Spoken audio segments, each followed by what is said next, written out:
I believe Prince Mohammed did know what was going on. Somebody gave the order, and either he gave it or watched it being given to gut Mr. Khashoggi like a fish. If you want to buy our weapons and integrate your economy into ours, there's a certain price to be paid. Don't chop somebody up in a consulate. That's not too much to ask. Wow, those are outspoken Republicans. Welcome back to Harbor. That was Senator John Kennedy of Louisiana and, of course, Lindsey Graham, both Republicans, making the case against Saudi Arabia in the murder of journalist Jamal Khashoggi. Graham is one of the co-authors of a bipartisan Senate resolution introduced yesterday calling Saudi Crown Prince Mohammed bin Salman, MBS, complicit.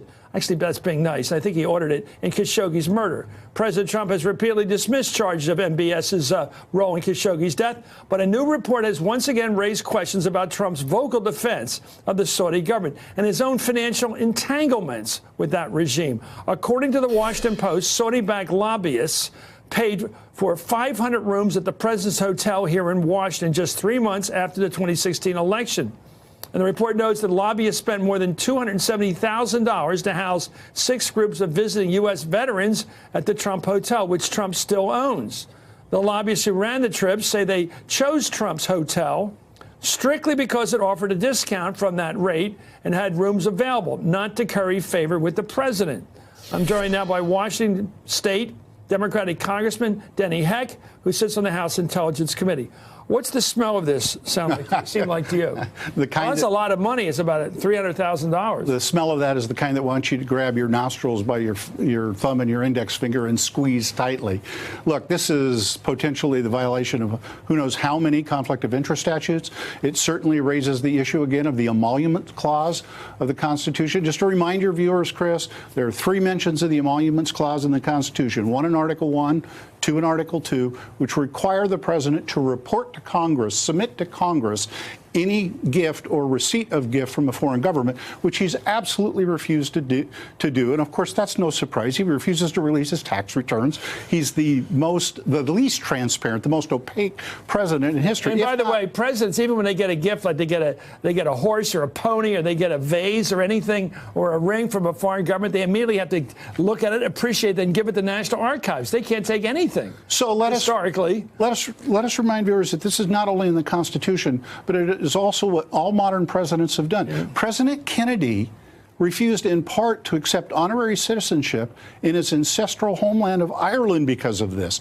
President Carter actually was required to sell his family peanut farm that had been in the family I don't know how many generations because of this. All other presidents respect this except this one.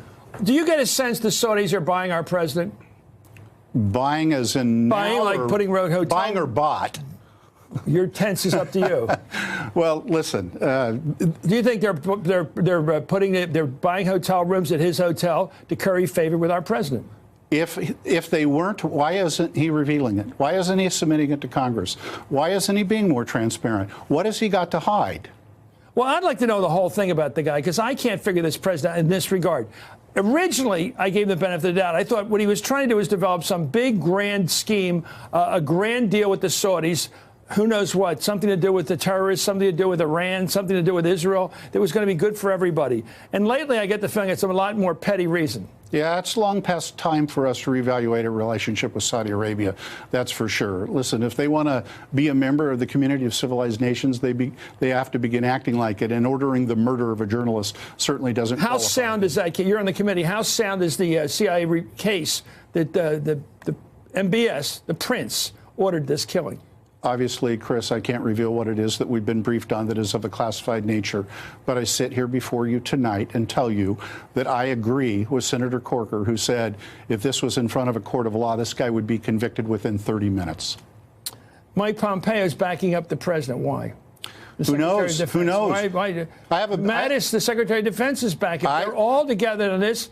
No, they're not. Chris, they're not. Why is it that our classified briefing for all members of the House next week includes Secretary of State Pompeo, Secretary of Defense Jim Mattis, but not the director of the CIA, Gina Haspel?